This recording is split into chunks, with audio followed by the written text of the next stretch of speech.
What's up YouTube? Welcome back to a monthly pickup video for July 2015. Initially started off the month thinking that I wasn't going to get too much, but there were a couple of sales and some good deals, and I was able to add some games into my collection that I've had my eye on for a while. So let me show you guys what I got in July. I'll start off with the video game related items. I have two amiibo here. The first one is Palutena. I like to call her Palutena though. She was exclusive to Amazon. I think she went on sale around 5 p.m. my time. She was released. And I didn't get her until a couple of minutes in. I mean, I was on the site at 5, but there were some issues. I don't know if it was on my end or Amazon's end, but I just kept getting like error messages and it kept redirecting me to other things. But she came 2 days later, which is awesome. And then I also got Dark Pit. He was exclusive to Best Buy, and I was able to get one. And I was really excited about that because I don't have Pit. I missed the release of Pit, so I have Dark Pit at least. Wasn't sure if I was going to get one because there was a line outside of my Best Buy and I was like the 11th person in line, so I didn't know how many Dark Pits were going to be in the store, but they had plenty, so all's well. Alright, so moving on to the games here. There were a couple of sales in the beginning of the month. Specifically, GameStop had a sale during Independence Day or July 4th. Buy two used games and get one free. So I went and I saw a couple of things to add back into my collection. The first thing is the PlayStation 3 version of Back to the Future. This is the Telltale adventure game.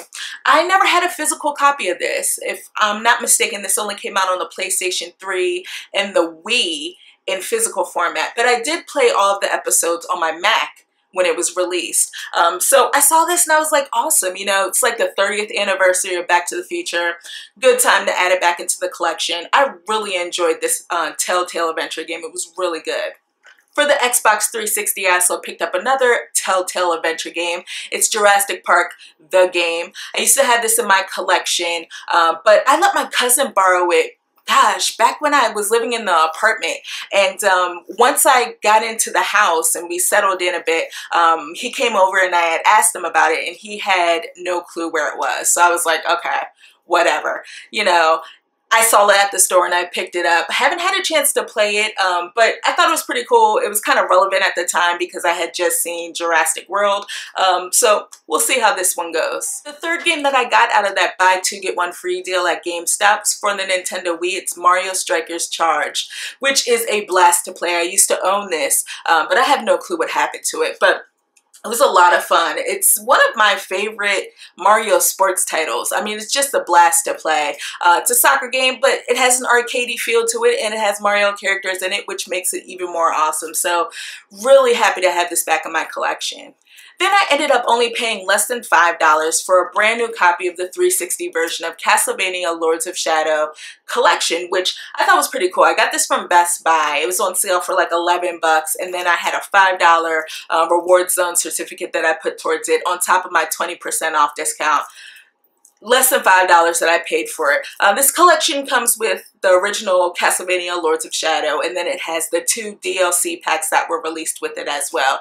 And then it also comes with a copy of Castlevania Lords of Shadow Mirror of Fate HD. I originally played Mirrors of Fate on the Nintendo 3DS, and I enjoyed it. I mean, it's not the best Castlevania game, but it really was a lot of fun. I had fun with it. So I have the collection now. One of these days, I'm going to get around to playing Lords of Shadow. I really want to get into it. And then if I can find Lords of Shadow cheap, Lords of Shadow 2 cheap, I'll pick that up as well. Got some newer console games here. Speaking of Best Buy, they had a sale going on a couple of weeks back. Amazon did this thing where it was like Black Friday in July, and there were other retailers that were doing the same thing. Best Buy had a Black Friday in July sale. Not a lot going on there, but I did get a copy of Disney Fantasia Music Evolved for the Xbox One. It's exclusive to the Xbox One. This actually was like 10 bucks during that sale. So I paid like $8, $7, $8 for it, which is awesome. This is a game that I wanted to get you know, when it was released, but I kind of held off on it, and I'm glad that I waited. Wow, $8 for an Xbox One exclusive sounds pretty awesome to me. I got a chance to play it, and it's all right. It's not bad. I mean, it does require a Kinect. It's basically put up by Harmonix, the people that brought us Rock Band. So it's a music rhythm game, and it's a lot of fun. It does things differently, just because you're not using a plastic peripheral, you know, you're not using a controller, you're using your hands and gestures, which takes some getting used to. I need to go back and kind of fine tune and collaborate my Connect a little bit more, just so things can be a bit more precise. But what I've played of it so far, it seems to be pretty cool. I've played a couple of songs, went through the story mode a bit, and I really enjoy it. I wonder how Harmonix feels about this game though, just because right now, if you walk in a store, I don't think you can buy an Xbox One with a Kinect, which is crazy. And this game requires that. So Microsoft kind of split the market of this game, which is kind of wild. And that's probably the reason why it was on sale for so cheap.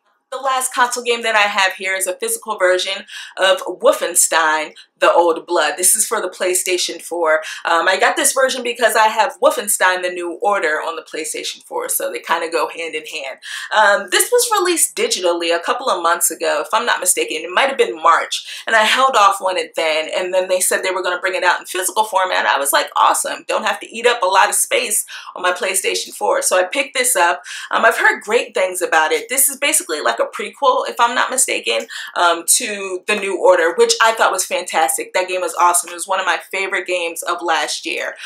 So this is a standalone title. I'm excited to try it out. I heard it's not that long, but I've heard great things about it, so it shouldn't take me a long time to breeze through it. Moving on to the handheld games. Now I do have 2 Nintendo DS games here. It's been a while since I bought a DS game. And that's just because I have a lot of DS games for the most part.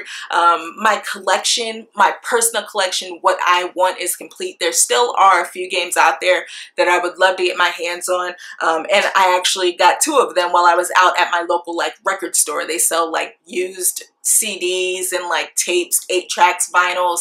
They also sell retro games as well. So I saw a copy of this, Rhapsody, A Musical Adventure. This was a game that I've always wanted to purchase, but I always forgot about it. I've heard good things about, not so much this version, but the PlayStation version. Heard it's fantastic, even though it is a little bit on the easy side. But I'm glad I have it in my collection. I'll definitely try it out, play through it, and if I enjoy it, then I'll pick up the PlayStation version. The second game that I picked up on the DS totally made my day. I was so excited when I saw it there. It's Barnyard Blessed, Swine of the Night, which is, it basically makes fun of the Castlevania series. Like, honestly, it does. It's a riff on the Castlevania games. Of course, it's not as great as the Castlevania games, but that doesn't even matter. It's just a lot of fun, and it totally doesn't take itself seriously. The story's crazy. The main character's name is Cliffy Belmart.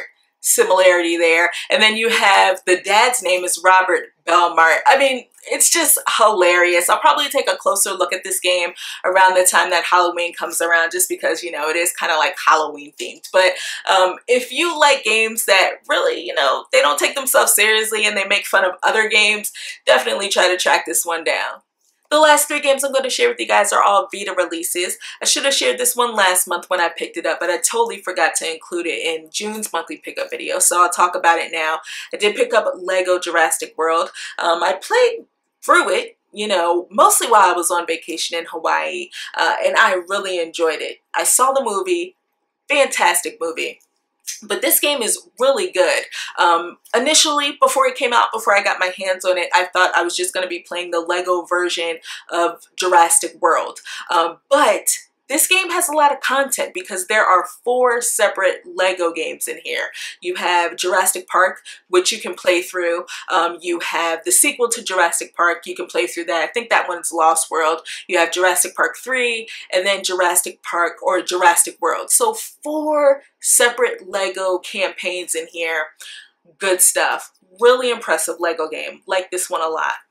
I ordered my first import game at the end of June, maybe like July 1st, and it finally came in. I did get Steins Gate. This is the PAL version of it. When I initially ordered it, I didn't know at the time that North America was going to be receiving a physical version. I knew North America was going to see this game, but I thought it was just going to be digital only. So I went ahead and picked up the physical version just because, you know, I need a new memory card for my Vita. I'm running out of space, and I'm saying that now with a 32 gigabyte memory card. Soon I'm going to have to make that leap onto the 64 gigabyte memory card for the Vita. But yeah, I imported a copy of Steins Gate for the Vita. I haven't had a chance to play it yet, but it's basically a visual novel. But I haven't played it because I recently completed Virtue's Last Reward. I spent 44 hours in that game, and that's a visual novel, so I need to take a little break before I dig back into another visual novel, but I've heard great things about this one.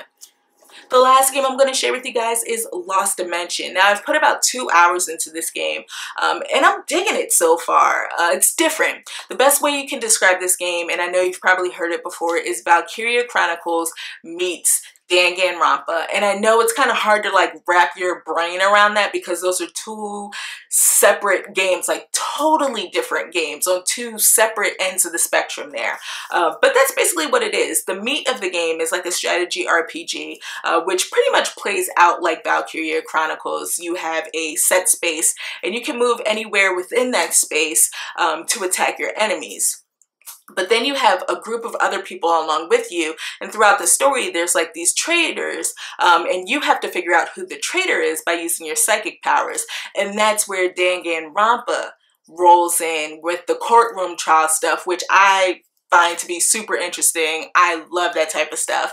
So I'm enjoying this game so far. Definitely am going to continue to play more of it. I'm just glad that we got it over here in North America, and especially a physical release. I mean, kind of gets slighted on these Vita physical games nowadays. So anything that I'm interested in that comes out on the Vita in physical format, I'm definitely picking it up. So those are all the games that I picked up in July. I would love to know what games you guys picked up in July. And if you played any of the games that I just shared, let me know what you think about them. I want to thank all of you guys for watching this video, and I'll check you next time.